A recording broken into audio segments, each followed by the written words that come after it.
E se eu dissesse a vocês que a figura tradicional da morte com a foice é talvez um dos maiores equívocos da história? Nós imaginamos uma figura assustadora de manto preto, mas quem ele é, na verdade? Um mensageiro de Deus, cumprindo o seu dever, ou um demônio antigo sedento por almas? Hoje, vamos embarcar numa viagem pelos séculos e culturas para separar a verdade do mito. E eu prometo, até o final deste vídeo, a sua visão do anjo da morte mudará para sempre. Para entender a origem dessa figura, é preciso mergulhar na antiguidade. A humanidade sempre temeu a morte e tentou dar-lhe um rosto, uma forma. Assim era mais fácil lidar com o medo do desconhecido. A ideia de um guia de almas, ou psicopompo, existe em várias culturas. Basta lembrar do Anubis egípcio ou do Caronte grego. No entanto, a imagem mais familiar do anjo da morte nasce nas religiões abraâmicas, judaísmo, cristianismo e islamismo. E é aqui que tudo fica muito mais interessante. Então, vamos mergulhar em como o anjo da morte é visto em diferentes tradições. Começaremos, talvez, por uma das mais antigas religiões abraâmicas, o judaísmo. E aqui, nos deparamos com um primeiro ponto interessante. Nos textos judaicos, como o Talmud e o Midrash, não existe um único nome canônico para essa entidade.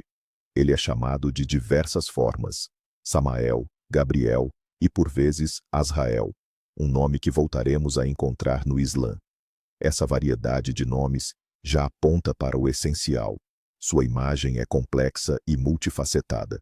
Mas a ideia mais importante a ser compreendida é que o anjo da morte no judaísmo não é a personificação do mal. De forma alguma. Esqueça a imagem de um demônio malévolo que persegue almas por pura maldade. Aqui ele é, antes, um mensageiro celestial, uma espécie de oficial que cumpre uma ordem direta do Altíssimo. Sua função é levar a alma de uma pessoa quando chega a sua hora, nem antes, nem depois. Imagine que ele não age por vontade própria. Ele não escolhe as vítimas, nem se deleita com o sofrimento alheio. Ele simplesmente executa uma ordem. Em alguns textos, ele é descrito como um ser completamente coberto de olhos. Isso simboliza que é impossível escapar dele quando o momento chega. Existe também uma imagem muito vívida, até assustadora, que descreve seu método. Disse que o anjo da morte se posiciona à cabeceira do moribundo com uma espada na mão. Na ponta dessa espada, pende uma gota de fel. Ao vê-lo, a pessoa, em pavor, abre a boca, e essa gota cai para dentro, resultando na morte. Isso é, claro, uma metáfora, mas transmite perfeitamente a sensação de pavor e inevitabilidade. Mas o exemplo mais ilustrativo, que de uma vez por todas o separa da imagem de um monstro sem alma, é a história da morte do profeta Moisés. Quando o anjo da morte se manifestou para ele, Moisés não se resignou simplesmente. Ele começou a discutir com ele, recusou-se a partir e até o expulsou. Esse diálogo mostra que mesmo os maiores entre os homens se submetem à lei universal, mas também que o anjo da morte não é uma força cega, é uma entidade com quem se pode falar, a quem se pode opor. No final, Moisés aceita seu destino, mas não morre pelas mãos do anjo, e sim pelo beijo de Deus. Dessa forma, na tradição judaica, o anjo da morte é um elemento necessário e inelutável da criação. Ele pode ser imponente e assustador, mas não é um inimigo. É apenas parte do plano divino, o executor do trabalho mais complexo e triste do universo. E no cristianismo, aparentemente, seria aqui que esperaríamos encontrar nosso protagonista em toda a sua glória. Mas é justamente aqui que nos espera, talvez, a maior surpresa. Se você abrir a Bíblia e começar a procurar por uma figura chamada Anjo da Morte, então, você não o encontrará. Sim, você não ouviu errado. Nos textos canônicos do cristianismo, essa figura simplesmente não existe. Claro, a Bíblia menciona anjos que trazem destruição por ordem de Deus. Por exemplo, o anjo que atingiu os primogênitos do Egito durante o Êxodo. ou o anjo que aniquilou o exército assírio. Mas estes são sempre executores anônimos da punição divina, e não uma figura específica com a designação de anjo da morte. A única imagem que remotamente se assemelha ao que procuramos é a de um dos 4 cavaleiros do Apocalipse, descritos no livro do Apocalipse de João. Seu nome é Morte. Ele cavalga um cavalo pálido, e o inferno o segue. Mas não é um anjo. É uma força muito mais abstrata, primordial e ameaçadora, a personificação do próprio fim. Então, de onde veio a imagem que nos é familiar? Aquele ceifador sombrio, ou Green Reaper, de túnica preta com capuz e uma enorme foice nas mãos? Ele nasceu muito mais tarde, na cultura da Europa medieval, e a principal razão para o seu surgimento foi a peste negra. Imagine a Europa do século XIV. A peste negra ceifava cidades e vilarejos, tirando a vida de milhões. A morte estava por toda parte, tornou-se algo corriqueiro, e as pessoas tentavam desesperadamente compreendê-la, dar-lhe uma forma visual. Foi exatamente nessa época que nasceu a figura alegórica do esqueleto de manto. E por que justamente a foice? É também um símbolo muito poderoso. A foice é a ferramenta do ceifador, que colhe a safra. Neste caso, a safra são as almas humanas. Essa metáfora era compreendida por todo camponês. O ceifador não é mau nem bom. Ele simplesmente faz o seu trabalho, cortando tanto justos quanto pecadores, ricos e pobres. A foice nivelava todos diante da morte. Assim, nosso famoso ceifador sombrio não é um personagem bíblico. É uma criação do folclore popular, do medo de epidemias e da tentativa da arte de lidar com uma realidade aterrorizante. Ele se tornou um fenômeno cultural que, com o tempo, se enraizou profundamente em nossa consciência e praticamente suplantou todas as outras imagens. Este é um exemplo vívido de como a cultura humana cria seus próprios símbolos poderosos para explicar os fenômenos mais assustadores do mundo. Agora, vamos mergulhar na cultura islâmica, onde tudo é bem mais concreto e definido. Se no cristianismo a figura do anjo da morte é mais difusa, no Islã ele ocupa um lugar central e de extrema importância. Aqui, ele é conhecido como Azrael, e não é um anjo qualquer, ou de menor importância. Azrael é um dos 4 grandes arcanjos, junto com Gibril, Gabriel, Micail, Miguel e Israfil. Seu status é extremamente elevado.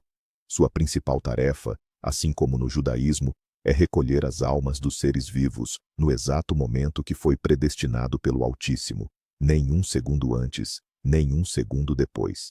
Nesse aspecto, ele é absolutamente imparcial e implacável, limitando-se a cumprir a vontade de Alá. Segundo algumas tradições, o mundo inteiro é como um prato em sua palma, de onde ele facilmente retira aquele cuja hora chegou. Mas o que é mais interessante, e o que diferencia drasticamente a perspectiva islâmica, é a maneira como ele age. Sua aparência e suas ações dependem diretamente de como foi a vida que a pessoa levou. E é aqui que começa a verdadeira distinção. Para os crentes piedosos, Azrael se apresenta em uma forma bela, luminosa e agradável. Ele e seus anjos assistentes dirigem-se à alma com doçura, prometendo-lhe paz e a misericórdia de Alá. O processo de recolha da alma é descrito como suave e indolor. É frequentemente comparado a uma gota de água que desliza facilmente da boca de um jarro ou a um fio de cabelo que é removido sem esforço da massa. É uma transição pacífica e luminosa. Já para os pecadores e descrentes, a cena é completamente oposta. Azrael aparece para eles em uma forma que inspira indescritível terror. Ele se mostra sombrio, aterrorizante, seu olhar e sua aparência paralisam de medo. A alma não é simplesmente extraída do corpo, mas sim arrancada à força, causando sofrimento insuportável à pessoa. Esse procedimento torturante é comparado a como um ramo de lã molhada é arrastado por entre arbustos espinhosos. Ele se rasga e se prende em tudo o que encontra pelo caminho. Dessa forma, no Islã, o anjo da morte não é apenas um executor. Ele é o primeiro espelho da justiça divina com o qual a alma se depara. Sua aparição já é o início da retribuição pelas ações praticadas na vida terrena. É uma concepção muito clara e definida, que não deixa margem para dúvidas ou ambiguidades. E por fim, vamos analisar o que o anjo da morte representa hoje. Como vemos essa figura hoje, no século XXI? Pode-se dizer que ele leva uma vida própria, completamente dissociada dos antigos textos religiosos. A cultura pop moderna pegou essa imagem poderosa e a reinventou de centenas de maneiras diferentes, muitas vezes transformando-a no oposto completo do seu significado original. Por um lado, ainda o vemos como o vilão clássico. Em filmes de terror, videogames e fantasia sombria, ele frequentemente aparece como um assassino implacável, um demônio ou uma força destrutiva e inabalável. Essa imagem continua a explorar nossos medos primordiais do desconhecido e do fim. Ele é o antagonista perfeito, pois é impossível derrotá-lo de forma definitiva. Mas muito mais interessante é outra tendência: a humanização e até mesmo a domesticação da morte. A cultura começou a questionar: como é ser a morte? O que ele sente? Será que ele não se cansou do seu trabalho? E isso levou ao surgimento de imagens completamente novas e inesperadas. Lembre-se, por exemplo, do genial Terry Pratchett e de sua morte da série de livros Discworld. Ele já não é uma figura temível, mas sim um esqueleto alto com um manto preto que fala em maiúsculas, adora gatos, tenta entender os humanos e, por vezes, tira férias para pescar. Ele é um filósofo, um trabalhador cansado da eternidade, e ele evoca no leitor não medo, mas sim simpatia e até compaixão. Ou tomemos o filme Encontro Marcado, onde a morte, no corpo de Brad Pitt, vem à Terra para experimentar a vida humana e se apaixona. De uma força onipotente, ele se transforma num personagem ingênuo, curioso e até vulnerável. Esses exemplos mostram como a nossa atitude em relação a essa figura mudou drasticamente. Tentamos domar o medo da morte através do humor, da ironia e da romantização. Ao tornar a morte parecida conosco, com nossas fraquezas e sentimentos, nós, de certa forma, a privamos do seu poder sobre nós. Em suma, o anjo da morte moderno é um verdadeiro camaleão cultural. Ele pode ser qualquer coisa, de um monstro assustador e um belo gótico a um personagem cômico e um sábio filósofo. Essa imagem tornou-se uma tela em branco, na qual cada autor pinta sua própria relação com a vida, o fim e o que pode haver depois. E é aqui que se revela o ponto mais surpreendente e central de toda esta história. A nossa imagem habitual de um demônio sinistro, encapuzado e assustador, não é a original. É uma camada cultural que se acumulou ao longo dos séculos, alimentada pelo medo, por epidemias e por superstições populares. Na maioria dos textos religiosos antigos, o anjo da morte não representa o mal. Ele é apenas uma função, implacável, imparcial, mas não maligna por natureza. É um servo de uma força superior, um burocrata celestial que simplesmente encerra os assuntos na terra. A consciência disto muda completamente a nossa percepção. Já não é uma história sobre um monstro que nos persegue. É uma história de como a humanidade, ao longo dos milênios, tentou compreender e aceitar a inevitabilidade do fim. O anjo da morte é um espelho onde se refletem os nossos próprios medos e esperanças, ligados ao maior mistério da existência. Então, anjo ou demônio? A resposta, afinal, é muito mais complexa. Ele não é nem uma coisa, nem outra, e ao mesmo tempo é as duas. A sua imagem depende de quem, quando e com que coração o olha. Obrigado por terem assistido a este vídeo até ao fim. Se acharam interessante aprofundar este tema, não se esqueçam de deixar um gosto e subscrever o canal para não perderem novas histórias fascinantes. E agora uma pergunta para vocês. Qual imagem do anjo da morte vos parece mais precisa ou interessante? Talvez na vossa cultura exista o vosso próprio e único guia para o além? Partilhem as vossas ideias nos comentários. Será muito interessante ler